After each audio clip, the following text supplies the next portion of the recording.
ഇന്ന് നമുക്ക് Dominic and the ladies purse എന്ന മലയാള സിനിമയുടെ കഥ നോക്കിയാലോ.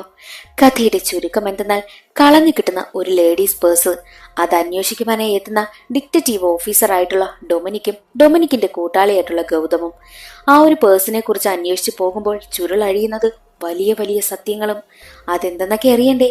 എങ്കിൽ നമുക്ക് വേഗം വീഡിയോയിലേക്ക് കടക്കാം.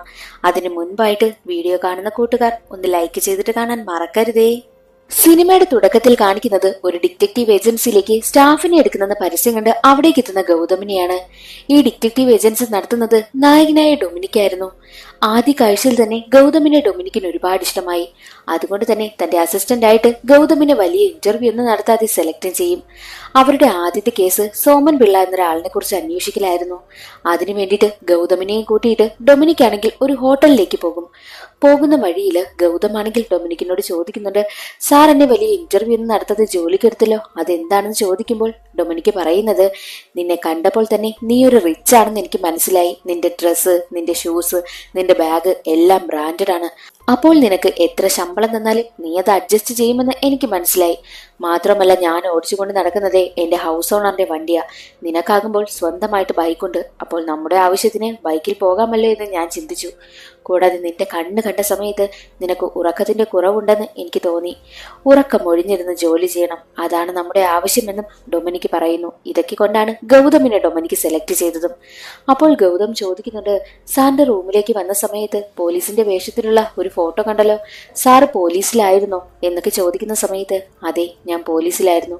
പക്ഷെ എന്നെ അവർ ജോലിയിൽ നിന്ന് പറഞ്ഞു വിട്ടു. അതിനെന്താ കാരണമെന്ന് ഗൗതം ചോദിക്കുമ്പോൾ, ഞാനേ ഒരു സത്യസന്ധനായിട്ടുള്ള ഉദ്യോഗസ്ഥനായിരുന്നു, അതുകൊണ്ട് അവരെന്നെ പറഞ്ഞു വിട്ടതെന്നും ഡൊമിനിക്ക് പറയുന്നു. യഥാർത്ഥത്തിൽ കാരണം അതല്ല, ഈ ഡൊമിനിക്കിന് കളർ ബ്ലൈൻഡ്നെസിന്റെ അസുഖമുണ്ട്. ആ കാര്യം മറച്ചു വെച്ചാണ് ഡൊമിനിക്ക് ജോലിയിൽ പ്രവേശിച്ചതും. എന്നാൽ ഒരു ഘട്ടത്തിൽ പോലീസുകാരിത് കണ്ടുപിടിച്ചു. അങ്ങനെയാണ് ഡൊമിനിക്കിനെ ജോലിയിൽ നിന്ന് പറഞ്ഞു വിട്ടതും. പക്ഷെ ആ കാര്യം മറ്റാരോടും ഡൊമിനിക്ക് പറഞ്ഞിട്ടില്ല, ഈ ഗൗതമിനോട് പോലും പറഞ്ഞിട്ടില്ല. അങ്ങനെ ഡൊമിനിക് ആണെങ്കിൽ സോമൻ പിള്ള പോകുന്നത് കാണുന്നു. ഗൗതമിനെ താഴെ നിർത്തിയിട്ട് നേരെ സോമൻ പിള്ളയെ ഫോളോ ചെയ്ത് സോമൻ പിള്ള ഏത് റൂമിലാണോ ഉള്ളത് അവിടേക്ക് ഡൊമിനിക്ക് പോകും. അപ്പോൾ കാണുന്ന കാഴ്ച, ഈ സോമൻ പിള്ളയാണെങ്കിൽ മറ്റൊരു സ്ത്രീക്കൊപ്പം ഇരിക്കുന്നതാണ്. അത് കണ്ട ഡൊമിനിക് ആണെങ്കിൽ ഉടനെ തന്നെ അത് തന്നെ മൊബൈലിൽ വീഡിയോ പിടിക്കും. അത് കാണുന്ന സോമൻ പിള്ളയാണെങ്കിൽ പുറത്തേക്ക് വന്നിട്ട് ആ ഒരു വീഡിയോ ഡിലീറ്റ് ചെയ്യുവാനായി പറയുമ്പോൾ ഡൊമിനിക്ക് പറയുന്നത്, എനിക്ക് നിങ്ങളുടെ വൈഫാണ് നിങ്ങളെക്കുറിച്ച് അന്വേഷിക്കുവാനായിട്ടുള്ള കേസ് തന്നത്, അതുകൊണ്ട് ഞാൻ എന്റെ ജോലി ചെയ്യുന്നുവെന്നും ഡൊമിനിക്ക് പറയുന്നു. അത് കേട്ട് സോമൻ പിള്ള പറയുന്നത്, നീ ഒരു വീഡിയോ ഡിലീറ്റ് ചെയ്താൽ ഞാൻ എത്ര കാശ് വേണമെങ്കിലും തരാമെന്ന് പറയും. ആദ്യം ഡൊമിനിക്ക് അതിന് വഴങ്ങിയില്ല. പിന്നീട് ഡൊമിനിക്ക് പറയുന്നത്, ഈ ഒരു വീഡിയോ നിങ്ങളുടെ വൈഫിനെ കാണിക്കണ്ട എന്നുണ്ടെങ്കിൽ എനിക്കൊരു 50,000 രൂപ തരണമെന്ന് പറഞ്ഞു. അതിന് സോമൻ പിള്ള തയ്യാറായി. അതിനുശേഷം ഡൊമിനിക്ക് വരുന്നത് തന്റെ ഹൗസ് ഓണറിനെ കാണുവാനായിട്ടാണ്. ഈ ഹൗസ് ഓണർ കുറച്ച് വയസ്സായ ഒരു സ്ത്രീയാണ്. ഈ ഹൗസ് ഓണറിന് ഏകദേശം ഒരു 4 മാസത്തെ വാടകയെങ്കിലും ഡൊമിനിക്ക് കൊടുക്കാനുണ്ട്. ഹൗസ് ഓണർ ഡൊമിനിക്കിനോട് പറയുന്നത്, നീ ഒരു ഡിറ്റക്റ്റീവ് ഏജൻസിയൊക്കെ നടത്തുകയല്ലേ, എനിക്കൊരു സഹായം ചെയ്യുമോ? ഞാൻ ഇന്ന് ഹോസ്പിറ്റലിൽ പോയ സമയത്ത് എനിക്കാണെങ്കിൽ അവിടെ നിന്ന് ഒരു പേഴ്സ് കിട്ടി. ആ പേഴ്സിനകത്ത് കുറച്ച് കാശും കുറച്ച് ഡോക്യുമെന്റും ഒക്കെ ഉണ്ട്. അത് വെച്ച് നീ അവരെ കണ്ടുപിടിച്ച് ഈ പേഴ്സ് തിരിച്ചേൽപ്പിക്കണമെന്നും പറയും. അത് കേട്ട് ഡൊമിനിക്ക് പറയുന്നത്, ഞാൻ ഇങ്ങനെയുള്ള ചീള് കേസൊന്നും എടുക്കത്തില്ല. അഥവാ ഞാനിത് ചെയ്യുകയാണെങ്കിൽ എനിക്കിതിന്റെ ഫീസ് ആര് തരും? അത് കേട്ട് ഹൗസ് ഓണർ പറയുന്നത്, നീ കണ്ടുപിടിച്ച് ഈ പേഴ്സ് അവരെ ഏൽപ്പിച്ചു കഴിഞ്ഞാൽ നീ 4 മാസത്തെ വാടക എനിക്ക് തരാനില്ലേ, ആ വാടക നീ തരണ്ട, അത് ഫീസായിട്ട് കണക്കാക്കാമെന്നും ആ ഒരു ഹൗസ് ഓണർ പറയുന്നു. അത് കേട്ടതും ഡൊമിനിക്കിന് ഒരുപാട് സന്തോഷമായി. കാരണം ഇനി വാടക കൊടുക്കണ്ടല്ലോ, ആ ഒരു ടെൻഷനിലും കൂടെയായിരുന്നു ഈ ഡൊമിനിക്ക്. അതൊരു ലേഡീസ് പേഴ്സ് ആയിരുന്നു. പേഴ്സ് തുറന്നു നോക്കുന്ന സമയത്ത് അതിനുള്ളിൽ കുറച്ച് കാർഡും കുറച്ച് കാശും പിന്നെ ഒരു കീറിയിട്ട നിലയിലുള്ള ഒരു പേപ്പറും പിന്നെ ഒരു മെമ്മറി കാർഡുമായിരുന്നു. മെമ്മറി കാർഡ് ഓപ്പൺ ആക്കാൻ ശ്രമിക്കുന്ന സമയത്ത് അതിൽ പാസ്വേഡ് ചോദിക്കുന്നുണ്ട്. ആ കീറിയിട്ട പേപ്പർ എന്താണെന്ന് നോക്കുമ്പോൾ അതൊരു ബാങ്ക് സ്റ്റേറ്റ്മെന്റ് ആയിരുന്നു. ഡൊമിനിക്കിന് ബാങ്കിൽ ജോലി ചെയ്യുന്ന ഒരാളെ അറിയാം.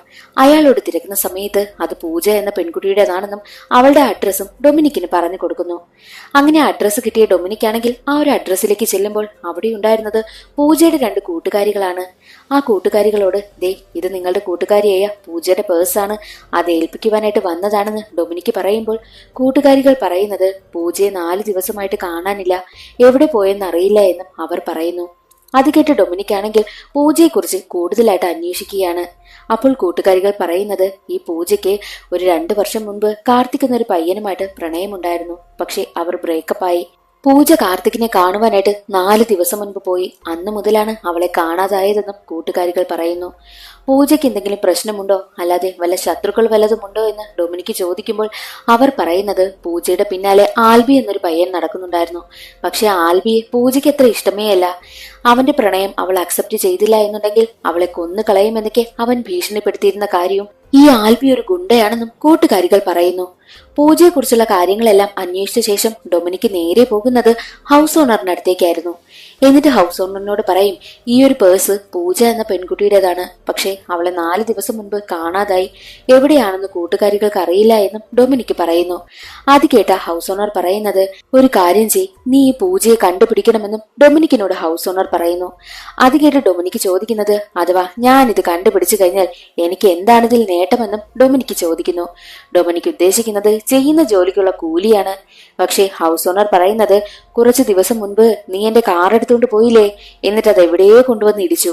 അത് ശരിയാക്കുവാനായിട്ട് എനിക്ക് കുറെ കാശായി, ഏകദേശം ഒരു 10-40,000 രൂപയായി. നീ ആ കാശ് എനിക്ക് തരണ്ട, പകരം പൂജയെ കണ്ടുപിടിച്ചാൽ മതിയെന്നും ഹൗസ് ഓണർ പറയുന്നു. അത് കേട്ട് പൂജയെ കണ്ടുപിടിക്കുവാനുള്ള ദൗത്യം ഡൊമിനിക്ക് ഏറ്റെടുക്കുകയാണ്. ഡൊമിനിക്ക് ആദ്യം പോകുന്നത് ആ ഒരു ആൽബി ഉണ്ടല്ലോ, അവന്റെ വീട്ടിലേക്കായിരുന്നു. ആൽബിയുടെ വീട്ടിലെത്തുന്ന സമയത്ത് അവിടെ അവന്റെ അമ്മ മാത്രമായിരുന്നു ഉണ്ടായിരുന്നത്. ആൽബിയെ പറ്റി അമ്മയോട് ചോദിക്കുമ്പോൾ അത്ര നല്ല കാര്യങ്ങളൊന്നുമല്ല ആൽബിയെ പറ്റി അമ്മ പറയുന്നതും. 4 ദിവസമായി അവൻ ഇവിടെ നിന്ന് പോയിട്ട് എന്ന് അമ്മ പറയുന്നത് കേട്ട് ഡൊമിനിക്കും ഡൊമിനിക്കിന്റെ അസിസ്റ്റന്റ് ആയിട്ടുള്ള ഗൗതമും ആൽബിയെ കണ്ടെത്തുവാനായും തീരുമാനിച്ച് അവന്റെ ഫോട്ടോയാണെങ്കിൽ എല്ലാവരെയും കൊണ്ടുവന്ന് കാണിക്കുന്നു. എന്നാൽ ഒരു ഘട്ടത്തിൽ ഈ ആൽബി ഇവരുടെ മുന്നിൽ തന്നെ വന്ന് വീഴുകയാണ്. ഇവരെ കണ്ടതും ആൽബി അവിടെ നിന്നും ഓടി രക്ഷപ്പെടുവാനായും ശ്രമിക്കും. ഡൊമിനിക്കും ഗൗതമും അവനെ ഓടിക്കുന്നു. ഒരു ഘട്ടത്തിൽ ആൽബി ചെല്ലുന്നത് അവന്റെ കൂട്ടുകാർക്കടുത്തേക്കായിരുന്നു. അവിടെ വെച്ച് വലിയൊരു ഫൈറ്റ് തന്നെ നടക്കും. ആ ഫൈറ്റിനിടയിൽ ഡൊമിനിക് ആണെങ്കിൽ ആൽബിയോട് ചോദിക്കുന്നുണ്ട്, പൂജയെ നിനക്കറിയത്തില്ലേ എന്ന് ചോദിക്കുമ്പോൾ, പൂജയെ എനിക്കറിയാം, പക്ഷെ അവളെ കാണാതായ കേസിൽ എനിക്ക് യാതൊരുവിധ പങ്കുമില്ല, ഞാൻ മറ്റൊരു കേസിൽ പെട്ട് നിൽക്കുകയാണെന്നും ആൽബി പറയുന്നു. ആൽബിയും ഡൊമിനിക്കും ഫൈറ്റിനിടയിലാണല്ലോ സംസാരിക്കുന്നത്. അത് കണ്ട് ഗൗതമാണെങ്കിൽ ഡൊമിനിക്കിനെ ആൽബി ഉപദ്രവിക്കുമോ എന്ന് പേടിച്ച് ഉടനെ തന്നെ അവിടെ ഉണ്ടായിരുന്ന ഒരു കമ്പിയെടുത്ത് ആൽബിയുടെ തലക്കടിച്ചു. ആൽബിയാണെങ്കിൽ ബോധം കെട്ട് വീഴുകയാണ് ചെയ്തതും. ആ ഒരു കേസിൽ ഡൊമിനിക്കിനെയും ഗൗതമിനെയും പോലീസ് അറസ്റ്റും ചെയ്തുകൊണ്ടുപോയി. ആ വിവരം അറിഞ്ഞ ഹൗസ് ഓണർ ആണെങ്കിൽ ആൽബിയുടെ അമ്മയെ കൊണ്ടുവന്ന് സ്റ്റേഷനിൽ വന്ന് കംപ്ലൈന്റ് ഇല്ല എന്നെഴുതി കൊടുക്കുകയും ചെയ്തു. അതോടുകൂടി 2 പേരും പുറത്തിറങ്ങി. എന്നാലും ഡൊമിനിക്കും ഗൗതവും പൂജയെക്കുറിച്ചുള്ള അന്വേഷണം അവസാനിപ്പിച്ചില്ല. അവർ അത് വീണ്ടും ആരംഭിച്ചു. ഡൊമിനിക്കിന്റെ മനസ്സിൽ ഒരു ചോദ്യമുണ്ടായിരുന്നു. 2 വർഷം മുൻപ് ബ്രേക്കപ്പായ കാർത്തിക്കിനെ കാണുവാനായിട്ട് എന്തിനായിരിക്കും പൂജ പോയിട്ടുണ്ടാവുക എന്നതായിരുന്നു. അത് കണ്ടുപിടിക്കുന്നതിന് വേണ്ടിയിട്ട് ആ ഒരു പേഴ്സിൽ നിന്ന് കിട്ടിയ മെമ്മറി കാർഡ് ഉണ്ടല്ലോ, അത് ഓപ്പൺ ആക്കി നോക്കണമെന്നും ഡൊമിനിക്ക് തീരുമാനിക്കുന്നു. പക്ഷെ എത്ര ശ്രമിച്ചിട്ടും അതിലെ പാസ്വേഡ് അവർക്ക് കണ്ടെത്തുവാനായും കഴിഞ്ഞില്ല. എന്നാൽ അതറിഞ്ഞ ഹൗസ് ഓണർ ആണെങ്കിൽ ഇങ്ങോട്ട് മാറിയേ, ഞാൻ നോക്കാമെന്ന് പറഞ്ഞ് എങ്ങനെയൊക്കെയോ അവർ ശ്രമിച്ച് ആ ഒരു മെമ്മറി കാർഡ് ഓപ്പൺ ആക്കുകയാണ്.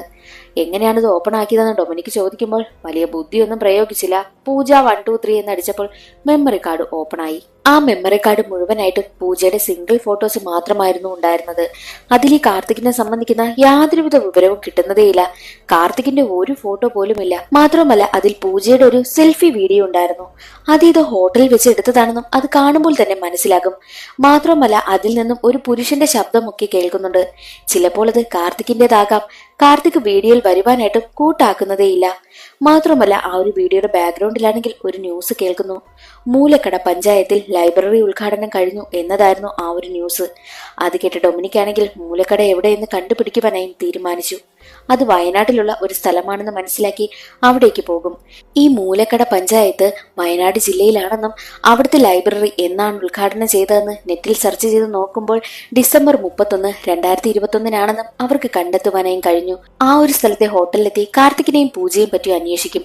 2 വർഷം മുൻപുള്ള CCTV ഫുട്ടേജ് എടുക്കാൻ പറ്റുമോ എന്ന് ചോദിക്കുമ്പോൾ ഇവിടെ 6 മാസം വരെയുള്ള CCTV ഫുട്ടേജ് കിട്ടൂ, അത് കഴിഞ്ഞുള്ളതെല്ലാം ഓട്ടോമാറ്റിക്കായിട്ട് ഡിലീറ്റ് ആകുമെന്നും റിസപ്ഷനിസ്റ്റ് പറഞ്ഞു. റിസപ്ഷനിസ്റ്റ് വഴി കാർത്തികിന്റെ അഡ്രസ്സും എടുത്ത് ഡൊമിനിക്കും ഗൗതമും കാർത്തികിന്റെ വീട്ടിലേക്ക് പോയി. അവിടെ ചെന്നപ്പോൾ കാർത്തികിന്റെ സിസ്റ്റർ ആയിട്ടുള്ള നന്ദിതയായിരുന്നു ഉണ്ടായിരുന്നത്. കാർത്തികിനെ പറ്റി അന്വേഷിക്കുന്ന സമയത്ത് ഞെട്ടിക്കുന്ന വാർത്തയാണ് ഗൗതമിന് കേൾക്കുവാനായും കഴിഞ്ഞത്. എന്തെന്നാൽ 2 വർഷം മുൻപേ കാർത്തികിനെ കാണാതായി. കാർത്തികിനെ കാണാനില്ല എന്ന വിവരം അറിഞ്ഞാണ് നന്ദിത നാട്ടിലേക്ക് വന്നതെന്നും നന്ദിത പറയുന്നു. നന്ദിതയോട് കൽക്കട്ടയിൽ എന്താണ് ചെയ്യുന്നതെന്ന് ഡൊമിനിക്ക് ചോദിക്കുമ്പോൾ, ഞാനൊരു ക്ലാസിക്കൽ ഡാൻസറാണ്, പിന്നെ എന്റെ സഹോദരനെ കാണാനില്ല എന്ന വിവരം അറിഞ്ഞാണ് ഞാൻ നാട്ടിലേക്ക് വന്നതും ഇതുവരെയും അവനെ കണ്ടെത്താനായില്ല എന്നും നന്ദിത പറയുന്നു. അപ്പോൾ ഡൊമിനിക് ആണെങ്കിൽ പൂജയെ പറ്റി ചോദിക്കും. നന്ദിത പറയുന്നത്, പൂജയുമായിട്ടുള്ള റിലേഷൻഷിപ്പിനെ പറ്റി എനിക്കറിയാം, പക്ഷെ അവൻ കൂടുതലായിട്ടൊന്നും എന്നോട് പറഞ്ഞിട്ടില്ല എന്നും നന്ദിത പറയുന്നു. അതേസമയം തന്നെ അവിടെ ഉണ്ടായിരുന്ന ഒരു ഫോട്ടോയിൽ ഈ കാർത്തിക് ആണെങ്കിൽ നാടക വേഷമൊക്കെ ധരിച്ചു നിൽക്കുന്നത് ഡൊമിനിക്കിന്റെ ശ്രദ്ധയിൽപ്പെടുന്നു. കാർത്തിക് ഏതെങ്കിലും നാടക ട്രൂപ്പിൽ ഉണ്ടായിരുന്നോ എന്ന് ചോദിക്കുമ്പോൾ നന്ദിത പറയുന്നത്, കാർത്തിക്കിനെ അഭിനയിക്കുവാനൊക്കെ ഒരുപാട് ഇഷ്ടമായിരുന്നു, അതുകൊണ്ട് തന്നെ ഇവൻ തമിഴ്നാട്ടിലുള്ള ഒരു നാടക ട്രൂപ്പിൽ പങ്കെടുത്ത് നാടകത്തിലൊക്കെ അഭിനയിക്കുമായിരുന്നു എന്നും നന്ദിത പറയുന്നു. അപ്പോൾ ഡൊമിനിക്ക് ചോദിക്കുന്നുണ്ട്, കാർത്തിക്കിനെ എന്നാണ് കാണാതായത്? അത് ഡിസംബർ 31, 2021 നന്ദിത പറയും. നിങ്ങൾ പോലീസ് സ്റ്റേഷനിലൊന്നും കംപ്ലൈന്റ് കൊടുത്തിട്ടില്ലേ എന്ന് ചോദിക്കുമ്പോൾ കൊടുത്തിട്ടുണ്ട്, പക്ഷേ യാതൊരുവിധ വിവരവും ഉണ്ടായില്ല എന്ന് നന്ദിത പറയുന്നു. ഉടനെ തന്നെ ഡൊമിനിക് ആണെങ്കിൽ നന്ദിതയും കൂട്ടി ഏത് സ്റ്റേഷനിലാണോ കംപ്ലൈന്റ് കൊടുത്തത് അവിടേക്ക് ചെന്ന് അന്വേഷിക്കും. പോലീസ് സ്റ്റേഷനിൽ കംപ്ലൈന്റ് കൊടുത്തിട്ടും യാതൊരുവിധ കാര്യവും ഉണ്ടായില്ല എന്നത് ഡൊമിനിക്കിന് മനസ്സിലായി. മാത്രമല്ല ഒരു കാര്യം കൂടി ഡൊമിനിക്ക് ചിന്തിക്കും, കാർത്തിക് എവിടെയാണെന്ന് കണ്ടുപിടിച്ചാൽ മാത്രമേ പൂജ എവിടെയാണെന്ന് അറിയാൻ പറ്റൂ. അതുകൊണ്ട് ഇനി മുതൽ കാർത്തിക്കിനെ പറ്റി അന്വേഷിക്കുവാനായിട്ടും ഡൊമിനിക്ക് തീരുമാനിക്കും. കാർത്തിക് ജോലി ചെയ്തിരുന്നത് പ്രകാശ് അസോസിയേറ്റ് എന്ന കമ്പനിയിലായതിനാൽ ഡൊമിനിക്കും ഗൗതമും അവിടേക്ക് പോവുകയാണ്. എന്നിട്ട് അതിന്റെ ഓണറായ പ്രകാശിനോട് കാർത്തിക്കിനെ പറ്റി അന്വേഷിക്കുന്ന സമയത്ത് അവനെ പറ്റി നല്ല അഭിപ്രായങ്ങളായിരുന്നു ഓണർ പറയുന്നതും. യഥാർത്ഥത്തിൽ ആ ഒരു കമ്പനിയിൽ നടക്കുന്ന ജോലി എന്തെന്നാൽ ലീഗൽ ഡോക്യുമെന്റ്സ് എല്ലാം വെരിഫൈ ചെയ്യുക, പിന്നെ മുന്നോട്ടുള്ള കാര്യങ്ങളെല്ലാം നോക്കുക. അത് തന്നെയായിരുന്നു. വലിയ വലിയ ആളുകൾ വരെ അവരുടെ ഓരോരോ വർക്കുകളും ഈ ഒരു കമ്പനിയെ ഏൽപ്പിക്കാറുണ്ടായിരുന്നു. കാർത്തിക്കിന് കമ്പനിയിലുള്ള ആരെങ്കിലുമായിട്ടോ അതോ കമ്പനിയുമായിട്ടോ എന്തെങ്കിലും പ്രശ്നം ഉണ്ടായിട്ടുണ്ടോ എന്ന് തിരക്കുന്ന സമയത്ത് കാർത്തിക്കിനെ കാണാതാകുന്നതിന് 2-3 ദിവസം മുൻപ് കാർത്തിക് വല്ലാത്ത ടെൻഷനിലായിരുന്നു. അവൻ ഡീല് ചെയ്ത ഒരു ഡോക്യുമെന്റുമായിട്ട് ബന്ധപ്പെട്ട് അവൻ എന്തോ ഒരു പ്രശ്നമുണ്ടായിരുന്നു. ആ ടെൻഷനിലായിരുന്നു കാർത്തിക് എന്നും ഡൊമിനിക്കിന് അറിയുവാനായും കഴിഞ്ഞു. അതെല്ലാം കേട്ട് ഡൊമിനിക്കിന് കമ്പനിയുമായിട്ട് കാർത്തിക്കിന് എന്തോ പ്രശ്നം ഉണ്ടായിട്ടുണ്ട്. അതുകൊണ്ട് തന്നെ അവസാനം അവൻ ഡീല് ചെയ്ത എല്ലാ ക്ലയന്റിന്റെ വീടിന് മുന്നിലും പോയിട്ട് കാർത്തികിനെ കാണാനില്ല എന്ന പോസ്റ്റർ ഒട്ടിക്കുവാനായിട്ടുള്ള ചുമതലയും ഗൗതമിനെ ഏൽപ്പിക്കുന്നു. എന്താണ് അവരുടെ പ്ലാൻ എന്നാൽ, ഇപ്പോൾ ഈ ഒരു പോസ്റ്റർ ഒട്ടിച്ചു കഴിഞ്ഞാൽ ആ ഒരു ക്ലയന്റ്സ് എല്ലാം അത് കാണുമല്ലോ. അവരുടെയൊക്കെ എക്സ്പ്രഷൻ വെച്ച് ആരാണ് ഇതിന് പിന്നിലെന്ന് കണ്ടെത്തുക, അതാണ് ഡൊമിനിക്കിന്റെയൊക്കെ പ്ലാൻ. ആ ഒരു ദൗത്യം ഇപ്പോൾ ഏറ്റെടുത്തിരിക്കുന്നത് ഗൗതമാണ്. എന്നാൽ ഈ ഡൊമിനിക്കും ഗൗതമും കൂടി തമിഴ്നാട്ടിലെ ഒരു നാടക ട്രൂപ്പിൽ കാർത്തിക് ഉണ്ടായിരുന്നെന്ന് പറഞ്ഞല്ലോ. ആ ഒരു നാടക ട്രൂപ്പ് കണ്ടെത്തി അവിടെ ചെന്ന് അന്വേഷിക്കുവാനായും തീരുമാനിച്ച് തമിഴ്നാട്ടിലേക്ക് പോകും. അവിടെ ചെല്ലുമ്പോൾ അറിയാൻ കഴിഞ്ഞത് ആ ഒരു നാടക ട്രൂപ്പ് ഇപ്പോൾ ഇല്ല. ചന്ദ്രശേഖരൻ എന്നൊരാളായിരുന്നു അത് നടത്തിയിരുന്നത്. പക്ഷെ അയാൾ ഇപ്പോൾ ഇല്ല, ആ സ്ഥാനത്ത് മറ്റൊരാളാണെന്നും അന്ന് നാടക ട്രൂപ്പിൽ ഉപയോഗിച്ചിരുന്ന സാധനങ്ങളെല്ലാം മറ്റൊരു സ്ഥലത്ത് പൂട്ടി വെച്ചിരിക്കുകയാണെന്നും ഒരാൾ പറയുന്നു. ചന്ദ്രശേഖരനെ കാണുകയാണെങ്കിൽ എന്നെ കോണ്ടാക്ട് ചെയ്യണമെന്ന് പറഞ്ഞ് ഡൊമിനിക്ക് തന്റെ നമ്പരും അവിടെ ഏൽപ്പിച്ചിട്ടാണ് തിരികെ വന്നതും. നാട്ടിലേക്ക് വന്ന ഉടനെ തന്നെ ഡൊമിനിക്കും ഗൗതമും ചേർന്ന് എല്ലാ ക്ലയന്റ്സിന്റെ വീടിന് മുന്നിലും കാർത്തിക്കിനെ കാണാനില്ല എന്ന പോസ്റ്റർ ഒട്ടിക്കും. അതിൽ ടോണി എന്നൊരാളിന്റെ വീടിന് മുന്നിലും പോസ്റ്റർ ഒട്ടിച്ചിരുന്നു.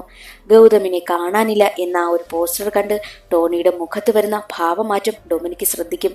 ടോണിയുടെ മുഖത്ത് വന്ന എക്സ്പ്രഷനൊക്കെ കണ്ടിട്ട് ഡൊമിനിക്കിന് കാർത്തിക്കിന്റെ മിസ്സിങ്ങിൽ ടോണിക്ക് എന്തോ പങ്കുണ്ടെന്ന കാര്യം മനസ്സിലായി.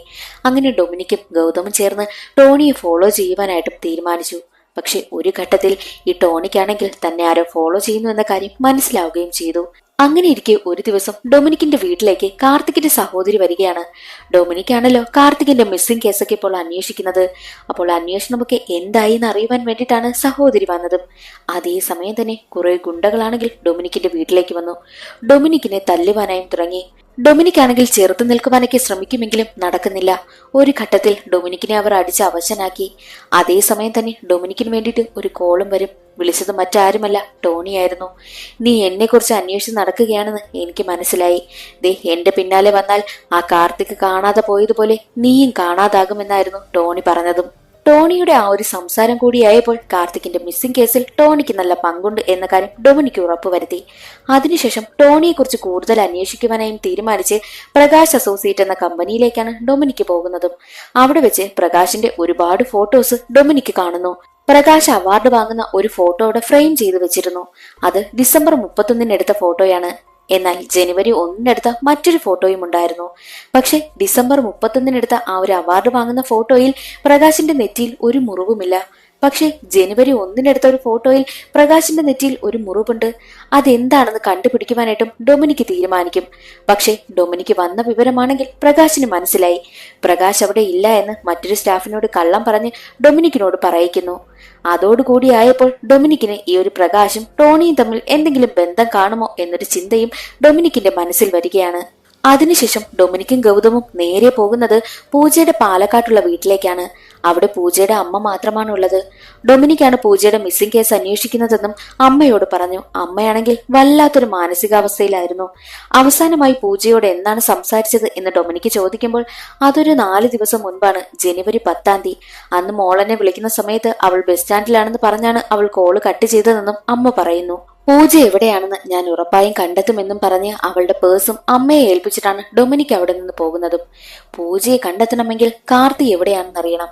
കാർത്തിയെ കുറിച്ച് കൂടുതൽ വല്ലതും അറിയണമെങ്കിൽ ഈ പ്രകാശ് വല്ലതും വാതുറന്ന് പറഞ്ഞാലല്ലേ നടക്കത്തുള്ളൂ. അതുകൊണ്ട് തന്നെ പ്രകാശിനെ കാണുവാനും പ്രകാശിനെ സംസാരിക്കുവാനായിട്ടും ഡൊമിനിക് തീരുമാനിക്കും. പക്ഷെ പ്രകാശാണെങ്കിൽ ഇവരോട് സംസാരിക്കുവാനായിട്ടുള്ള യാതൊരുവിധ അവസരവും ഉണ്ടാക്കുന്നില്ല. ഒടുവിൽ ഡൊമിനിക് ഒരു ഐഡിയ പ്രയോഗിക്കും.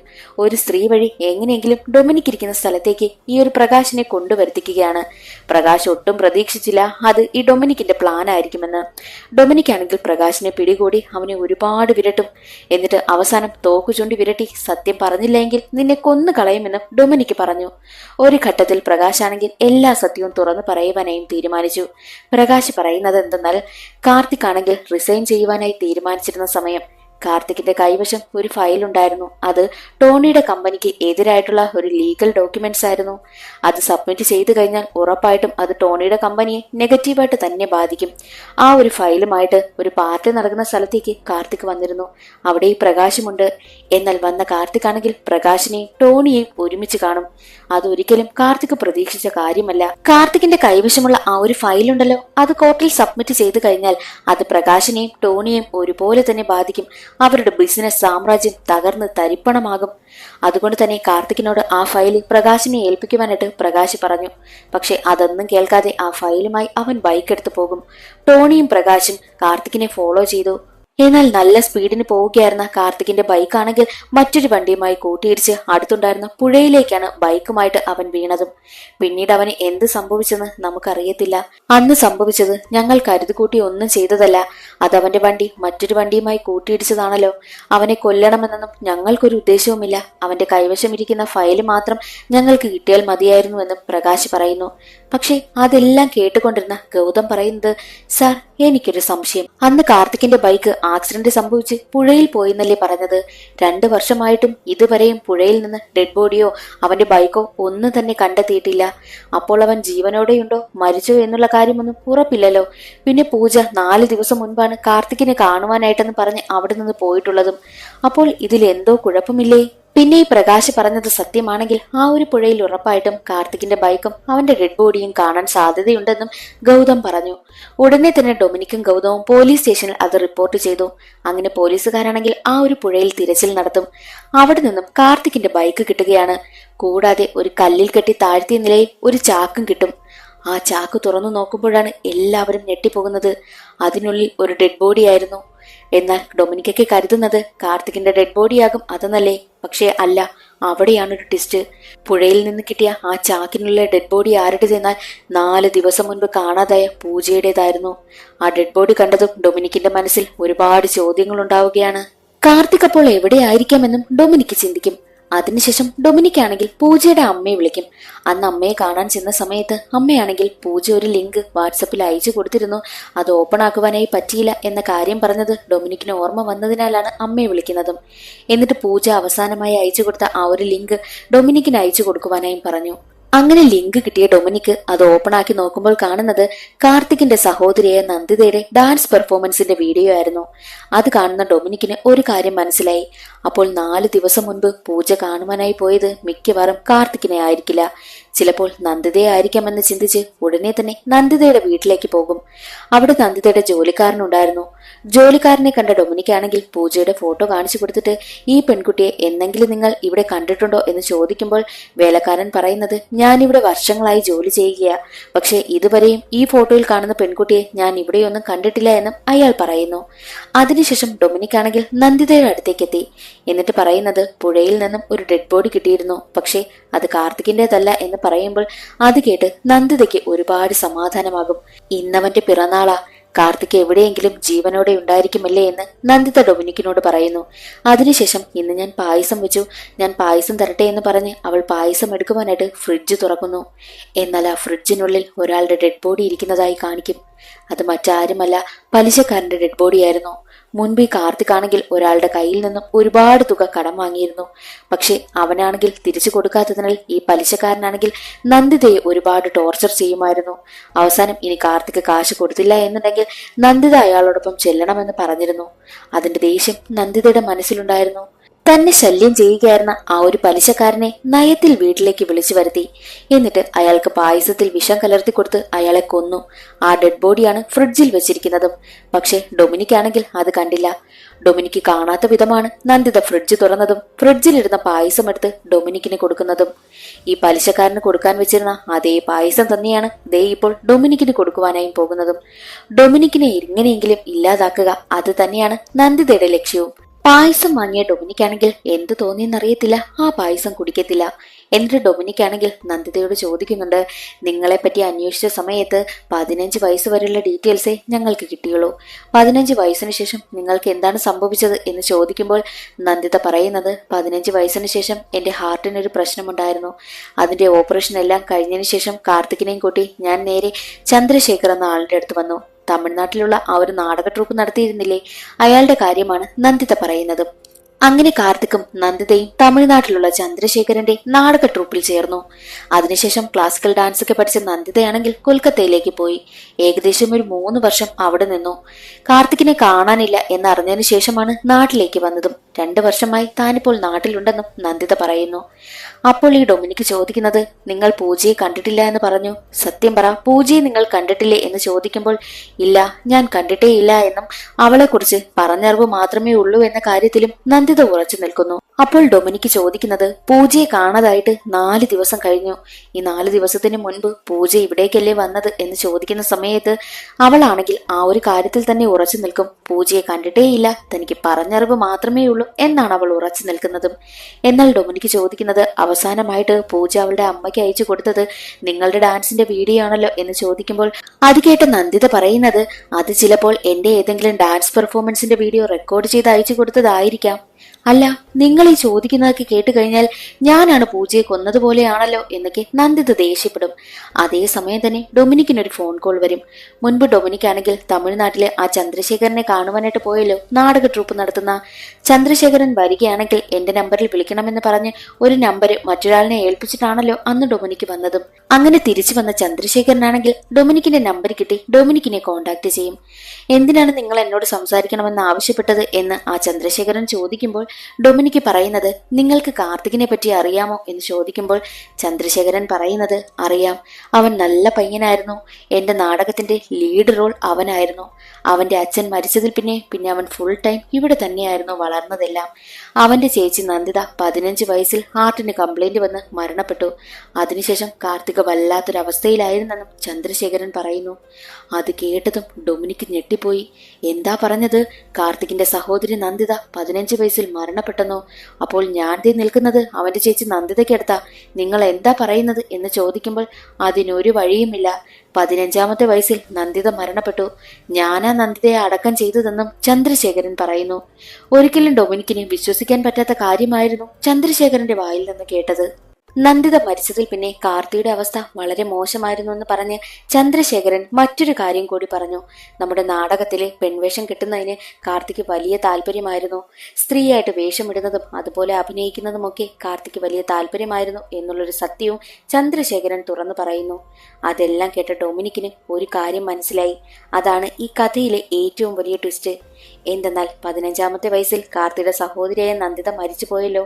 അതിനുശേഷം കാർത്തിക്ക് തന്റെ സഹോദരി എപ്പോഴും തന്റെ കൂടെയുണ്ട് എന്നുള്ളൊരു തോന്നലുണ്ടായി തുടങ്ങി.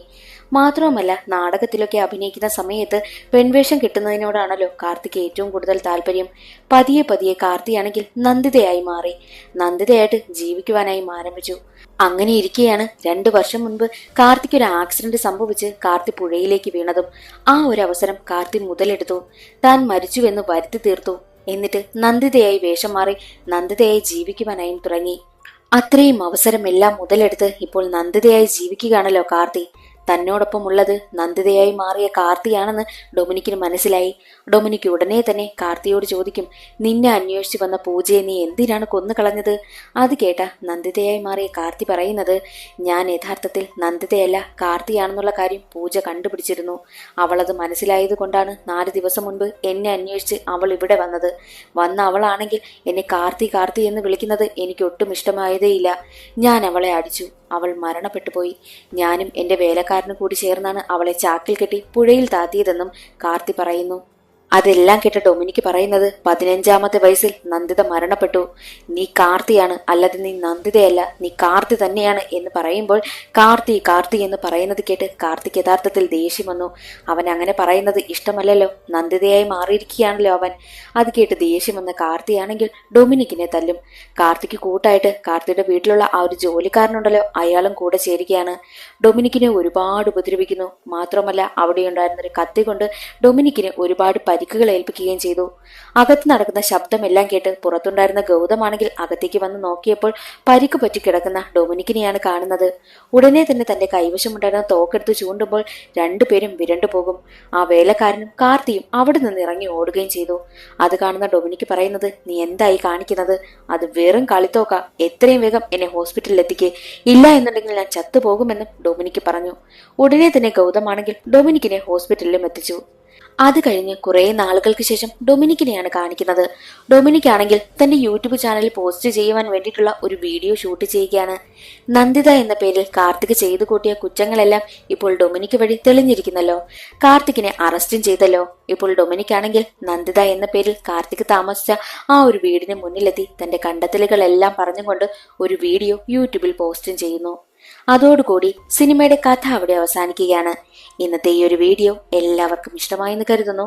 ഇഷ്ടമായാൽ ഒന്ന് ലൈക്ക് ചെയ്ത് സപ്പോർട്ട് ചെയ്യാനും ചാനൽ ഇഷ്ടമായാൽ സബ്സ്ക്രൈബ് ചെയ്യാനും മറക്കരുതേ.